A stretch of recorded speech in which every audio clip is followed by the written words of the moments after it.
इससे पहले मैंने आपको फर्स्ट और सेकंड इसमें आपको प्रश्न उत्तर दिए हैं। नेक्स्ट तीसरा प्रश्न मैं आपके इसके साथ दे रही हूँ।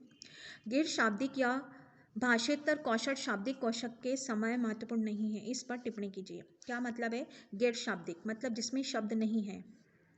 भाषोत्तर कौशल शाब्दिक कौशल के समान महत्वपूर्ण नहीं है, मतलब हम अपनी बात को मुख्य भाषा में कह रहे हैं तो वो इतना प्रभावशाली नहीं रहता है, वो चीज़ देख रहे हैं इसमें। ठीक है। शारीरिक मुद्राएं, मुख्य अभिव्यक्ति, आवाज़, उतार चढ़ाव इत्यादि संकेतों को गैर शाब्दिक संचार कहते हैं। मतलब अपनी जो मुख बधिरों की भाषा होती है वो हर व्यक्ति तो नहीं समझ पाता।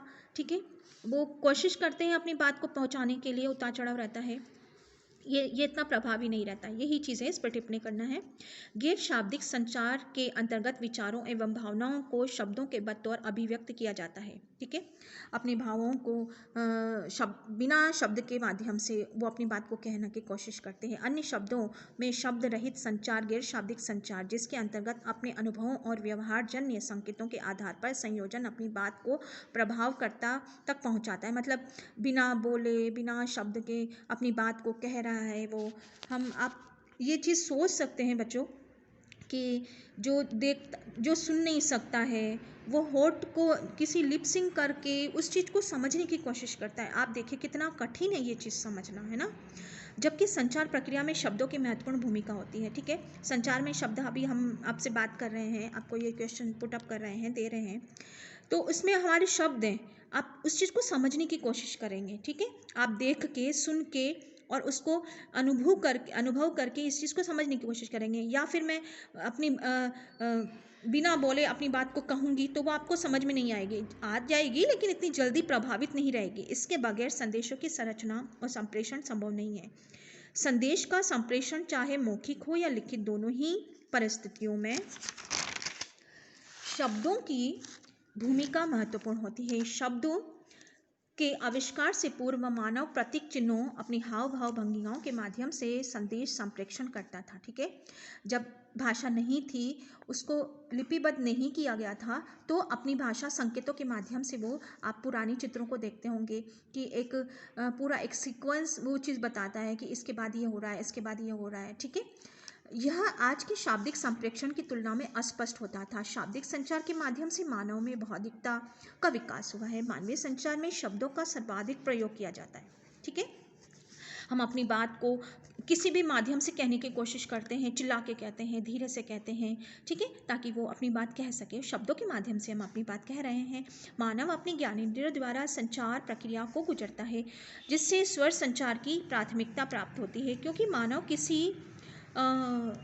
किसी वस्तु के बारे में ज्ञानेंद्रियों द्वारा चाहे जो भी सोचे, अनुभव करे, परंतु जब तक उसे शाब्दिक रूप नहीं देगा तब तक उसका संपूर्ण विवरण दूसरों के संप्रेषण नहीं कर सकता है। ठीक है, अपनी बात शब्दों के माध्यम से ही हम कह रहे हैं। जैसे मैं आपसे अपनी बात कह रही हूँ शब्दों के माध्यम से। ठीक है, आपको समझाने की प्रयत्न कर रही हूँ कि आप इस प्रश्न को समझें। ठीक है, आप जब कोई भी चीज़ हम समझते हैं तभी हम उसको अभिव्यक्त कर पाते हैं, देख पाते हैं। ठीक है, अर्थात शब्दों के अभाव में व्यापक संचार की कल्पना संभव नहीं है। निष्कर्षतः कह सकते हैं कि गैर शाब्दिक या भाषोत्तर कौशल शाब्दिक कौशल के समान महत्वपूर्ण नहीं है। मतलब हम मौखिक बिना शब्दों के अपनी अभिव्यक्ति दे सकते हैं, लेकिन इतना प्रभावशाली रूप से नहीं दे सकते हैं। ये इसकी टिप्पणी है और ये आंसर है। ठीक है, अब इसका चौथा प्रश्न हम देख लेते हैं। दो अनजान व्यक्ति रेलगाड़ी में आपस में मिलते हैं, इन दोनों से बीच प्रभावकारी बातचीत का रूप में प्रस्तुत कीजिए। प्रश्न है कि आप, ये तो प्रैक्टिकल जैसे आ जाता है बच्चों, लेकिन फिर भी हम इसमें आप लोगों को बताने की कोशिश कर रहे हैं। रेलगाड़ी में यात्रा कर रहे दो अनजान व्यक्तियों के बीच में प्रभावकारी बातचीत निम्न है। जयपुर रेलवे स्टेशन पर डबल डोर ट्रेन छूटने वाली है। तभी प्लेटफॉर्म पर एक अनजान व्यक्ति प्रवेश करता है और उससे अनजान व्यक्ति से मदद मांगता है। मतलब जैसे आप भी खड़े हो सकते हैं या कोई अन्य व्यक्ति भी खड़ा हो सकता है। अगर कोई अनजान व्यक्ति है, पूछते हैं कि भाई ये गाड़ी कहाँ जाएगी, ये सब चीज़ें है ना, वार्तालाप करते हैं एक दूसरे से, तो उसी के लिए ये है एक उदाहरण के रूप में आप में प्रस्तुत कर रहे हैं। आप अपनी इसको भी आप लिख सकते हैं और किसी अपने द्वारा अनुभव की गई है, अपने प्रयोग किया गई है, तो भी आप उसको लिख सकते हैं। ठीक है, पहला व्यक्ति, भाई साहब क्या आप ज़रा मेरे बैग पकड़ लेंगे। मतलब कोई व्यक्ति आ रहा है और कहीं उसको टॉयलेट या कहीं जाना है, तो वो कह रहा है कि प्लीज़ आप मेरा बैग पकड़ लीजिए। दूसरा व्यक्ति, हाँ हाँ जल्दी कीजिए, मुझे दीजिए ट्रेन गति पकड़ लेने लगी है। मतलब जल्दी से दीजिए मुझे, मैं ये पकड़ लूँगा मैं। पहला व्यक्ति धन्यवाद, आप कहाँ जाएंगे? दूसरा व्यक्ति मैं दिल्ली तक जाऊँगा। और आप? ठीक है, नॉर्मल हम बात करते हैं। ये पहला व्यक्ति मैं भी किसी दिल्ली जा रहा हूँ। दूसरा व्यक्ति अच्छा आपका सीट नंबर क्या है, मैं बैग रख देता हूँ। वो उससे पूछता है चलो मैं बता देता हूँ, आपका सीट नंबर बता दीजिए और मैं उसमें आपको इसको पहुँचा दूँगा। ठीक है, पहला व्यक्ति ओवर डेक में 71 नंबर है। दूसरा व्यक्ति कहते हैं अरे एक यह तो मेरे साथ वाली ही सीट है, आइए चलकर बैठते हैं। मतलब उनको लगेगा कि दोनों ही पास पास बैठ जाएंगे क्योंकि नंबर उसके आसपास के ही हैं, है ना। पहला व्यक्ति ठीक है चलिए। दूसरा व्यक्ति भाई साहब क्या आप दिल्ली से परिचित हैं? मैं पहली बार जा रहा हूँ। मतलब जो नया व्यक्ति है वो कह रहा है कि मैं आप दिल्ली से परिचित हैं? हाँ बताइए मैं आपके लिए क्या कर सकता हूँ। दूसरा व्यक्ति दरअसल दिल्ली में मेरी नौकरी लगी है, वहाँ रहने के लिए हेतु बेहतर आवास की आवश्यकता है। पहला व्यक्ति सर्वप्रथम आपको नई नौकरी में बधाई हो रही है और इस बात की आवास की है तो इसका समाधान मेरे पास है। दूसरा व्यक्ति बताइए भाई साहब मैं आपका आभारी रहूँगा। पहला व्यक्ति मैं काफ़ी दिनों से अपने घर में कुछ खाली पड़े हैं हिस्से में किराए में देने के लिए सोच रहा था, अगर आप चाहें तो चलकर आप देख सकते हैं। दूसरा व्यक्ति ठीक है मैं आपके साथ चलना चाहता हूँ। ठीक है, इसी तरह से बातचीत करती है। इसी तरह बातचीत होती रही और गंतव्य स्टेशन आ गया। दोनों व्यक्ति साथ साथ रेलवे स्टेशन से उतर गए। ये वार्तालाप है। आप ये वार्तालाप तो है लेकिन आप भी इसको अपने माध्यम से भी आप लिख सकते हैं। आप दूसरा भी आप इसको लिख सकते हैं। ये तो मैंने आप लोगों को एक दिया है। इसके बाद है 5वां प्रश्न, आपके अनुसार कौन सी 3 संप्रेषण कौशल सर्वाधिक महत्वपूर्ण है और क्यों? 5वां प्रश्न है इसका। ठीक है, लेसन 7 है आप लोगों के ये 11th होम साइंस के लिए। हमारे अनुसार 3 मुख्य संप्रेषण कौशल अधिक महत्वपूर्ण है। पहला है चिंतन।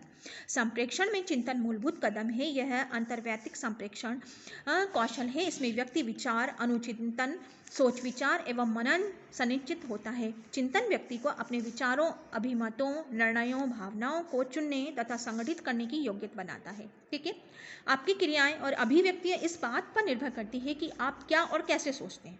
ठीक है, आप क्या सोच रहे हैं, क्या अनुभव कर रहे हैं, ये आपके उसमें चिंतन में परिलक्षित हो जाता है। लेखन भी एक संप्रेषण का माध्यम है बच्चों।